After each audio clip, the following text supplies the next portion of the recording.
देखो, जब कभी भी किसी नए चैप्टर पे आप जाते हो ना, जब चैप्टर की स्टार्टिंग होती है हमेशा चैप्टर थोड़ा सा हार्ड लगता है। और मैंने आपसे पहले कहा था ये जो प्रोड्यूसर से रिलेटेड चैप्टर्स है ना, प्रोड्यूसर से रिलेटेड, जैसे जो पहला आप पढ़ रहे हो प्रोडक्शन फंक्शन, दूसरा आप पढ़ोगे कॉस्ट, तीसरा पढ़ोगे रेवेन्यू, चौथा पढ़ोगे सप्लाई, फिर पढ़ोगे इलास्टिसिटी ऑफ सप्लाई। ये सारे चैप्टर्स जो है ना ये थोड़े से मेहनत मांगते हैं। मैं ये तो नहीं कहूंगा कि डरावने हैं, लेकिन मेहनत मांगते हैं। ये चैप्टर्स आपसे मेहनत मांगते हैं। वो जो कंज्यूमर वाले चैप्टर थे ना, वो consumer equilibrium, indifference curve, theory of demand, elasticity of demand, वो आसान थे, वो आसान वाले चैप्टर। ये थोड़े प्रोड्यूसर वाले थोड़े से आपको ज्यादा मेहनत मांगते हैं। तो होता क्या है कि जब आप चैप्टर पढ़ते हो ना तो चैप्टर की समरी दिमाग में बिठाया करो। हमने इस चैप्टर में अभी तक पढ़ा क्या, उसको बार बार रिवाइज किया करो। इस चैप्टर के अंदर मेन बातें हमने क्या पढ़ी, दो रिलेशन पढ़े ना, दो रिलेशन। कौन से दो रिलेशन पढ़े, एक एमपी और ईपी के बीच में, और दूसरा दो रिलेशन आपने पढ़े। और दूसरी मेन चीज जो आप पढ़ रहे हो वो पढ़ रहे हो what is the law of variable proportion. उसके अलावा जो भी आपने पढ़ा वो सब बेसिक था। चैप्टर की मेन बातें यही थी। जिस टॉपिक पे अभी हम थे राइट नाउ, वो टॉपिक ये था कि what is the law of variable proportion. हमने पढ़ लिया। हमने कहा लॉ ऑफ वेरिएबल प्रोपोर्शन कोई बड़ी कहानी नहीं है, it is just a TP. यही है ना टीपी। व्हेन वी चेंज या when we increase one variable factor, इसे बोलते हैं वेरिएबल फैक्टर। वेरिएबल क्या होता है, जो वेरी करे। वेरिएबल किसे बोलते हैं, something which can very, which can change, है ना। और यहाँ पे चेंज क्या कर रहे हैं हम, और फिक्स क्या है, जिसको हम बदल नहीं सकते। शॉर्ट रन के अंदर हम लैंड को बड़ा नहीं कर सकते, लेकिन उस पर काम करने वाले लोगों को बढ़ा सकते हैं। तो this is a fix factor, this is variable factor, right. अब देखो क्या बोलता है ये लॉ, क्या बोलता है। This law states that when we increase one variable factor and keeping other constant, then in that case the total production first increase at increasing rate, then increase at decreasing rate, and then ultimately it falls। खत्म हो गया था law. इतना सही law था। फिर हमने इसकी कुछ एजम्पशंस पढ़ी, और फिर मैंने कहा था जो इंपॉर्टेंट काम इसमें हम पढ़ रहे थे वो पढ़ रहे थे what are the reasons behind of this phases, phase 1, phase 2 and phase 3। हमने फेज 1 के 3 रीजन पढ़े थे ना, और फेज 2 के भी 3 रीजन पढ़े थे। आई थिंक पढ़ लिए थे। फेज 2 खत्म हो गया था। कहां तक देखा, देखो ना, बताओ कहां तक लिख दिया, कहां तक। नहीं, फेज 2 में थे हम कि फेज 3 में थे। फेज 2 खत्म हो गया था।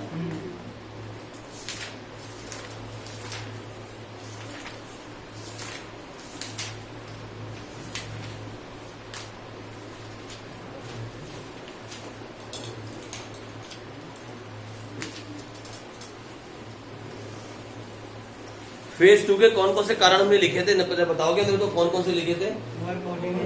Over utilization of fix factor, okay, poor coordination, और तीसरा क्या लिखा था, लिख लिए तीनों हमने लिख दिए थे। ओके, फेज 2 भी खत्म हो गया था। आ जाओ फेज 3 पे। ये है फेज 3, ये है फेज 3 जहां पे टोटल प्रोडक्शन गिर रही है भाई। तो लिखो फेज 3। अच्छा, इसे क्या बोलते हैं, increasing return two factor.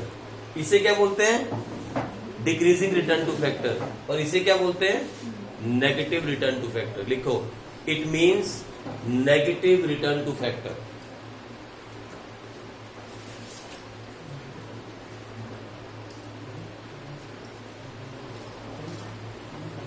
Negative return two factor. In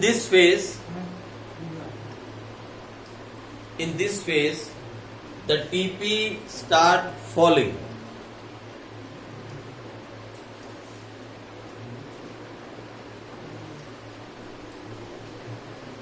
बोलो, इस फेज के अंदर TP start and MP negative, लिखो, and MP becomes negative।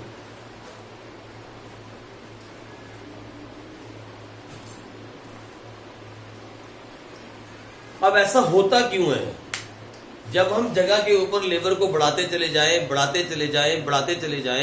तो एक टाइम पे आके ऐसा क्यों होता है कि नेगेटिव रिटर्न टू फैक्टर हो जाता है, मतलब अब प्रोडक्शन बढ़ने की बजाय घटनी शुरू हो जाती है। ऐसा होता क्यों है? तो लिखो there are 3 reasons behind that. There are 3 reasons behind the negative return to a factor.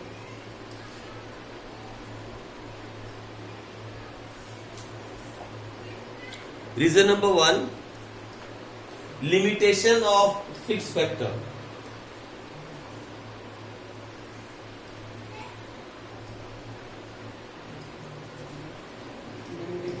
Limitation of fix factor. अब लिखो, इसके अंदर लिखो as quantity of fix factor, quantity of fixed factor cannot be changed in the short run,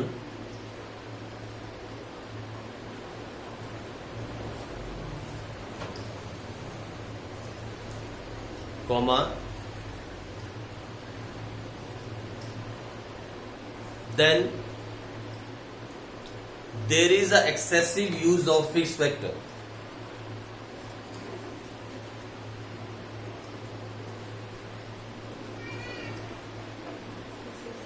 Use of fixed factor.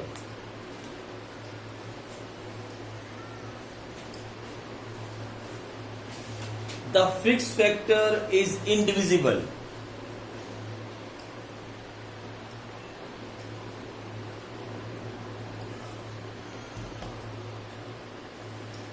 The fixed factor is indivisible. It cannot absorb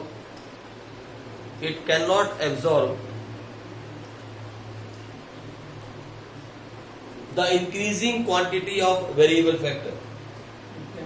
Absorb से मतलब कह सकते हो या क्या कह सकते हैं? दूसरा वर्ड क्या हो सकता है absorb की जगह? ले सकता है. It cannot handle भी लिख सकते हो. It cannot absorb the increasing quantity of variable factor. Fine? ये पहला कारण है. फिर वही बात आ गई दोबारा से. अरे सुनो ना, मैंने आपसे कहा ना 5 लोग बैठ सकते हैं कार के अंदर. आपने 10 घुसेड़ दिए तो क्या होएगा? कार भी टूटेगी, आप भी टूटोगे और सस्ते में फाइन भी भरोगे. वही वाला काम हो रहा है. अरे भाई एक जगह पे यहां तक, जब तक हम यहां थे ना, यहां पे आके मैक्सिमम पहुंच चुके थे. हमने जो 8वां आदमी बढ़ाया ना, अब काम नहीं बढ़ा, घट गया. अब ये लोग आपस में लड़ने लग गए. काम ही नहीं है करने के लिए इनके पास. जगह तो 1 एकड़ है, आदमी कितने हैं? जब तक हम यहाँ पे थे ना, यहाँ पे इधर 6 और 7 पे, तब तक एटलीस्ट हम ये कह सकते थे कि हाँ, एटलीस्ट हम ये कह सकते हैं कि लॉस नहीं है. आदमी बढ़ने से प्रोडक्शन बढ़ रही थी, चाहे डिक्रीजिंग रेट में बढ़ रही थी. लेकिन यहाँ पे जैसे हमने 8वां आदमी लगाया, अब प्रोडक्शन बढ़ने की जगह क्या हो गई? घट गई. तो इसका सबसे पहला रीजन क्या दिया हमने? What is the first reason? Limitation of fix factor. अब भैया एक फिक्स फैक्टर की लिमिटेशन है, अपनी जमीन की अपनी खुद की लिमिटेशन है. उसमें कितने लोग काम करें, ये नहीं कि 1 एकड़ जगह पे 100 आदमी काम कर लेंगे. जगह तो 1 ही एकड़ है, उसकी अपनी लिमिटेशन है. तो पहला बड़ा रीजन हो गया. और रीजन नंबर 2 लिखो. Reason number 2, overcrowding of variable factor. फिर वही सेम बात यार, overcrowding of variable factor. अब ये मैं नहीं लिखवाऊंगा, ये सेम बात लिखनी है. ओवर क्राउडिंग आप लिख लो अपने आप.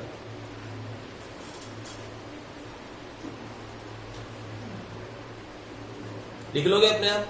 मालूम मैंने क्या लिखोगे? ओवर क्राउडिंग मतलब फिक्स फैक्टर तो उतने का उतना ही है, it is not increasing, but the variable factor keep on increasing, so it is over crowded.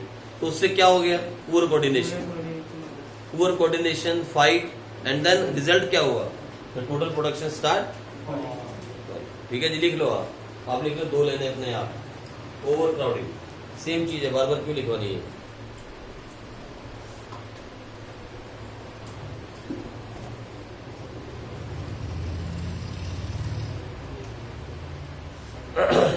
Reason number 3 लिखो. Reason number 3, defective factor ratio. Defective factor ratio.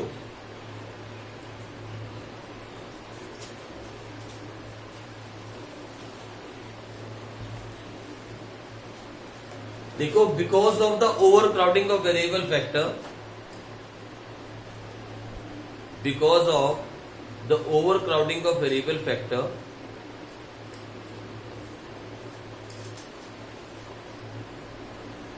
with limited fixed factor,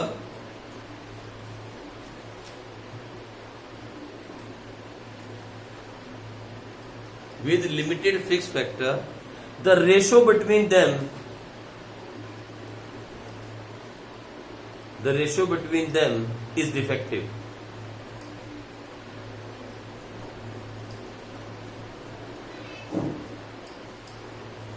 Hence, the total production falls.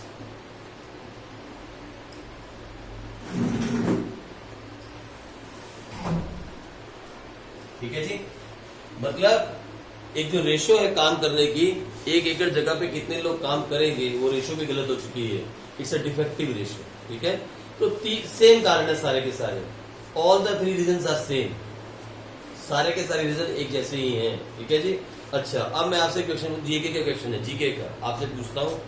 आप एक producer हो, और ये madam पूछती है जो मैं पूछ रहा हूँ. आप एक प्रोड्यूसर हो और आपके सामने 3 फेस हैं, 1, 2 और 3.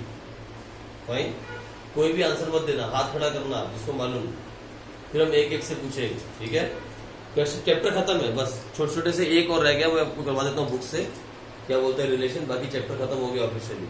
अब जीके का क्वेश्चन है आपके साथ. आप खुद एक प्रोड्यूसर हो, यू आर अ प्रोड्यूसर. कौन से फेज में रहना पसंद करोगे? First phase, second phase? बोलना नहीं, रुको 1 मिनट, सोचो. फर्स्ट फेज में, सेकंड फेज में या थर्ड फेज में? If you are a producer, in which phase you will prefer to stay in? Phase number 1 where there is a increasing return to a factor, phase number 2 where there is a decreasing return to a factor, phase number 3 where there is a negative return to a factor. 3 phase हैं. Fine, और तीनों phase के अंदर TP increase at increasing rate, TP increase at decreasing rate, ultimately falls. मैं आपसे पूछता हूं और एक एक करके स्टार्ट करता हूं. ठीक है, यहां से स्टार्ट करता हूं. ये लो, आपको सिर्फ फेज का बताना है, कौन सा फेज. ठीक है, त्रिपदा कौन सा फेज है? First phase. सोच के आंसर देना सारे के सारे. इधर से मोहिनी, कौन सा फेज? फर्स्ट फेज में. Very good. चलो, Komal, Komal will stay in second phase. जो भी आंसर दोगे उसके बारे में आपको देना पड़ेगा रीजन. हाँ जी, राणा जी, फर्स्ट फेज. हिमांशी बोलती है जी फर्स्ट फेज, हिमांशी का फर्स्ट. पायल, सेकंड फेज. लो, ये हो गई लड़कियां इस तरफ. आ जाओ इधर से. Dilpreet, second phase. Very good. उसके पीछे आर्यन, हाँ जी, सेकंड फेज. किस लिए भाई बताओगे ना, बाद में बताना पड़ेगा.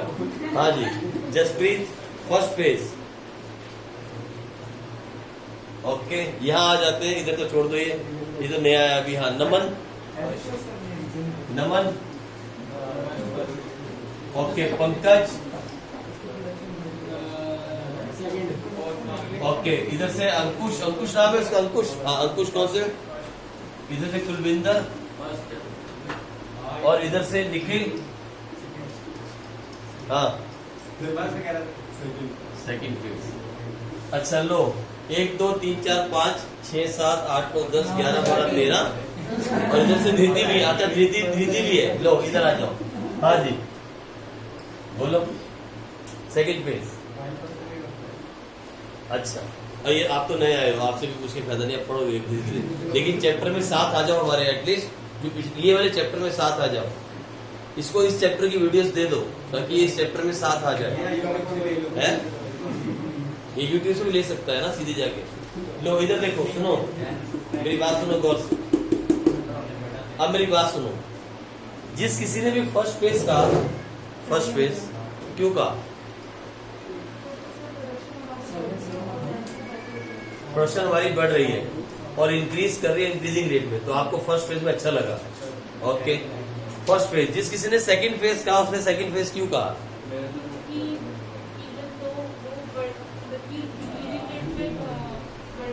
हाँ, हाँ. अच्छा, तो फर्स्ट फर्स्ट फेज में क्यों नहीं खड़े हुए आप? प्रोडक्शन बढ़ रही है ना। पोटेंशियल नहीं है जो पेपर ब्रांड का, हाँ। पूरा पोटेंशियल नहीं है। अच्छा, फुली पोटेंशियल यहाँ पे दिख रहा है आपको सेकंड फेज। मैक्सिमम तक पहुंचा। अच्छा ठीक है। अच्छा आप भी सेम रीजन है आपका? हाँ जी, इधर से रीजन देगा, इधर से ये कौन था? हाँ जी, सेकंड फेज का रीजन क्या है? Same reason. अरे तेरे भी सेम रीजन है। अच्छा, पंकज का क्या रीजन है सेकंड फेज का? पॉजिटिव में था कि मतलब क्या कहते हैं प्रोडक्शन बढ़ रही है, बस यही रीजन है। मतलब एटलीस्ट प्रोडक्शन बढ़ रही है आपके साथ। अच्छा, फिर अगर प्रोडक्शन बढ़ने का ही मेन रीजन था तो फर्स्ट फेज क्या माड़ा था? प्रोडक्शन उसमें ज्यादा production है इसलिए। अरे इसमें तो बहुत ज्यादा बढ़ रही थी, 2 से 5, 5 से 9। लेबर भी कम है और हाँ, पैसे कम बचेंगे। पर सर जो उसकी लैंड की जो लिमिट की मैक्सिमम वहाँ तक तो प्रोडक्शन पहुँच रही है ना हमारी सेकंड फेज में। अच्छा आपका ये कहना है कि मैक्सिमम लिमिट तक पहुंच रही है इसलिए ये फेज अच्छा है। ओके, वैलिड पॉइंट है। हाँ जी, और हाँ जी, और कोई दे सकता है? हाँ जी, आप बताओ सेकंड फेज का रीजन क्या है? क्योंकि एज ए प्रोड्यूसर हम ज्यादा से ज्यादा प्रोड्यूस करना चाहेंगे। 15 जहाँ पे पहुँच रहा है 7th वाले में, उसके आगे अगर किसी और लेबर को लगाया या फिर कोई और यूनिट ऐड की तो फिर कम ही हो रहा है। तो सबसे ज्यादा 15 वाले को प्रोड्यूस यहाँ पे आना चाहोगे?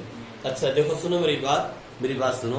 इसका राइट आंसर मालूम है क्या है? और एक क्वेश्चन पेपर में आता है। इसका राइट आंसर ये है, एक प्रोड्यूसर जो है, अगर एक प्रोड्यूसर के बारे में बात की जाए तो वो मालूम है कौन सा फेज में रहना पसंद करेगा? उसको हमारे को भी सुनो इधर,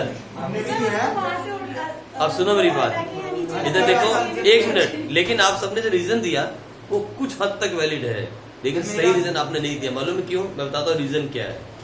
अभी आपसे कोई पूछे why second phase, second phase answer है a producer want to stay. If you are a producer and someone ask you कि भैया कौन सा फेज पसंद है आपको, ये तो सब बकवास है, टीपी एपी एमपी एपी छोड़ दो, ये मेन है ना।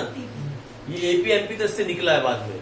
तो आपसे कोई पूछे भी पहले दूसरे तीसरे फेज में आप क्या पसंद करोगे, तो आपका आंसर होना चाहिए सेकंड फेज। पता है क्यों? फर्स्ट फेज के अंदर, सुनो मैं आंसर देता हूं आपको। अब फर्स्ट फेज के अंदर no doubt there is a production increasing at increasing rate, no doubt in that is very good situation, but a producer will be greedy in the first phase. एक producer लालच में आ जाएगा पहले phase के अंदर। मालूम है क्यों? जब प्रोडक्शन बढ़ती चली जाएगी और इंक्रीजिंग रेट में बढ़ती चली जाएगी, वो किसी भी हालत में इस फेज में सेटिस्फाई नहीं हो सकता।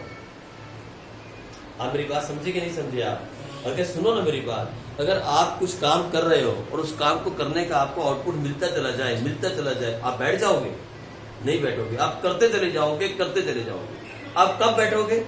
जब आप बिल्कुल थक जाओगे, तभी बैठोगे ना। यही एक प्रोड्यूसर की कहानी है। इन दिस फेज, इस फेज के, this a very good phase, it's a better phase than this one, but a producer is a greedy person, he want to earn maximum. आप समझते हो? एक कस्टमर क्या चाहता है? अ कस्टमर इज, चलो सुनो एक मिनट बात, a customer is a rational consumer, monotonic preference, भूले तो नहीं आप? Monotonic preference. A customer want to spend less and to get more and more, same as the producer. A producer want to earn more and more from the business. एक businessman क्यों करता है? ज्यादा से ज्यादा कमाने के लिए। तो फिर ज्यादा से ज्यादा कमाने के लिए उसे यही फेज सबसे अच्छा दिखेगा। क्यों? क्योंकि यहाँ पे वो अपनी लैंड से मैक्सिमम प्रोडक्शन ले लेगा और तब तक वेट करेगा जब तक वो नेगेटिव में न जाने लगे। बस इसके आगे वो जाना पसंद नहीं करेगा। तो सबसे बेटर फेज उसके लिए कौन सा फेज है? सबसे बेस्ट फेज है उसके लिए सेकंड फेज। फर्स्ट फेज अच्छा है, no doubt, the return is increasing at increasing rate, but he is greedy, he will not sit. एक आदमी लगाया 2 क्विंटल, 2 लगाए 5 क्विंटल, 3 लगाए 9 क्विंटल। आप मुझे बताओ, अगर आप खुद एक किसान हो और आपकी खुद की जमीन है, एक आदमी लगा के आपको 2 क्विंटल मिलता है, 2 लगा के 5 मिलता है, 3 मिला के 9, आप बैठ जाओगे? आप 3 के आगे ट्राई नहीं करोगे? 100% ट्राई करोगे। इसका मतलब फर्स्ट फेज तो पार हो गया। ट्राई तो आखिर भी करेंगे। आप यहां तक चले जाओगे, यहाँ पे जाके जब ये लगाओगे ना, फिर आप कहोगे ओ चल निकाल, तू बाहर निकाल, आठ गांधी को बाहर निकाल, बहुत हो गया। आप मेरी बात समझे? तो प्रोड्यूसर की तरह सोचे तो कौन सा फेज सबसे बेस्ट है? Because here he is getting maximum from his land, maximum production he is getting. And number one reason number two, and if he add one more variable factor, his production start decrease. ठीक है जी, तो ये सबसे best phase है, second phase. ये question paper में आता है। अब आ जाए तो लिख लोगे, अब अगर पेपर में आ जाए तो ये बनाओगे, बना के इसको एक्सप्लेन अपने आप से कर लोगे। ठीक है जी, पेपर में आ जाता होता है। चलो ऑफिशियली चैप्टर खत्म है, लेकिन एक और छोटा सा रह गया इसके अंदर, क्या? रिलेशन। लिख लो आप, एक रिलेशन लिख लो, relation between TP, AP and MP at once, तीनों एक साथ। ये पेपर में आता है, ये भी लिखो, relation between TP, AP and MP, तीनों का एक साथ। अच्छा, जब कभी भी जिंदगी में रिलेशन लिखोगे तो एक बात दिमाग में ख्याल रखना, वहां शेड्यूल पक्का बनाओगे। जब आपने एपी और एमपी रिलेशन लिखा तब भी तीनों बनाओगे, जब टीपी एमपी लिखा तब भी तीनों बनाओगे, और अब आप तीनों का लिख रहे हो तब भी तीनों बनाओगे। तो बनाना ही होगा। रिलेशन के अंदर शेड्यूल मस्ट है। नंबर वन, डायग्राम 100% बनाओगे, 100% डायग्राम बनाओगे, फिर रिलेशन लिखोगे, नहीं तो नंबर नहीं मिलेंगे। जब फाइनल टेस्ट होंगे ना वहां स्कूल में, फिर मैडम नंबर नहीं देगी। अगर मैडम ने कहा right the relation between TP, AP and MP, और आपने क्या किया? Let us right the relation, number one, गए नंबर आप, फिर नहीं आएंगे नंबर। नंबर कैसे आएंगे? First you will make a, सबका एक ही शेड्यूल है यार, एक ही पूरे चैप्टर का एक ही शेड्यूल है, उसको 10 बार तो मैंने बना दिया। यही शेड्यूल बना के फिर क्या करोगे? इसके बाद उसके बाद रिलेशन लिखो, फिर नंबर मिलेंगे आपको 6 मार्क्स, अदरवाइज नंबर नहीं मिलेंगे। ठीक है जी, चलो लिखो रिलेशन नंबर 1। ये काम आपने कर लेना है अपने आप, शेड्यूल अपने आप से बना देना है, डायग्राम बना देना है। अब आ जाओ रिलेशन नंबर 1। नंबर 1 लिखो, when TP increase at increasing rate,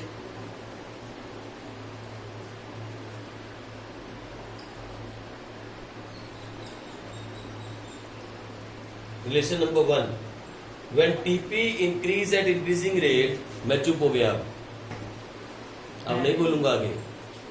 आगे आप बताओ एपी और एमपी के साथ क्या हो रहा है? क्या क्या क्या? अरे बोलो ना खुल के। AP and MP, very good, यही है।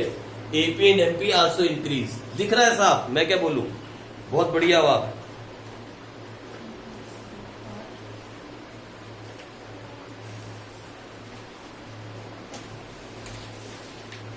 ओके, दूसरा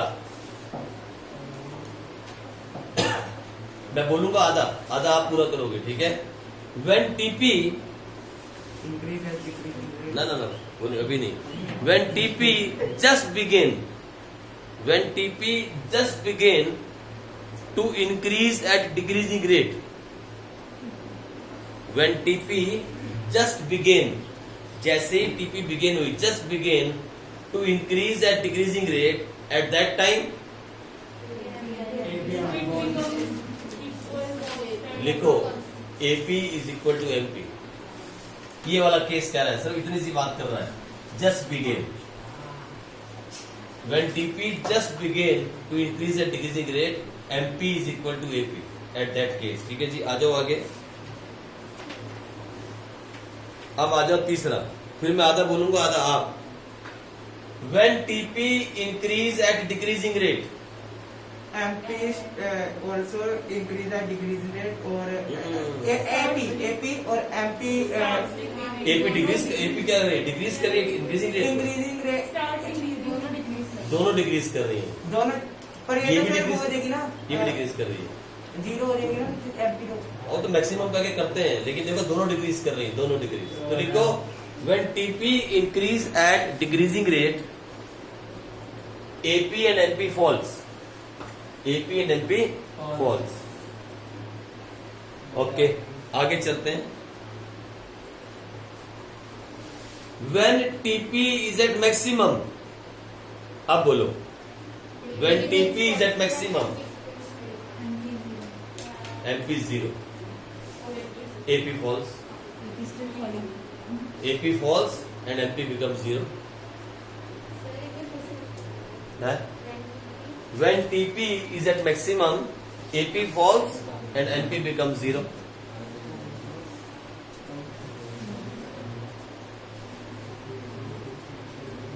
Okay. When TP ultimately falls, बोलो,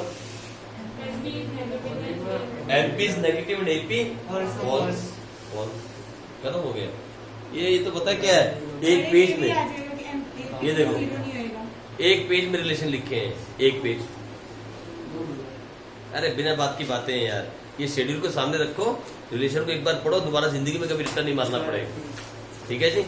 ये था आपका ऑफिशियली इस चैप्टर का ending. That was the ending of this chapter. ये चैप्टर खत्म हो गया. हम अगला चैप्टर स्टार्ट करेंगे जिसका नाम है कॉस. हम कल नया चैप्टर स्टार्ट कर देंगे जिसका नाम है कॉस. लेकिन ये जो आपने अभी करंटली, मेरी बात सुनो पहले, ये जो करंटली आपने चैप्टर पढ़ा, इस चैप्टर का टेस्ट करना बहुत जरूरी है. ये सारे इंपॉर्टेंट चैप्टर्स हैं. तो शनिवार वाले दिन, सैटरडे वाले दिन हम इस चैप्टर का टेस्ट लेंगे, प्रोडक्शन फंक्शन का. लेकिन in the mean time from tomorrow we are going to start new chapter cost. बहुत ज्यादा घूमने वाला चैप्टर है, इसीलिए बहुत अलर्ट होकर क्लास में बैठेंगे कल. ठीक है जी, चलो, ओके.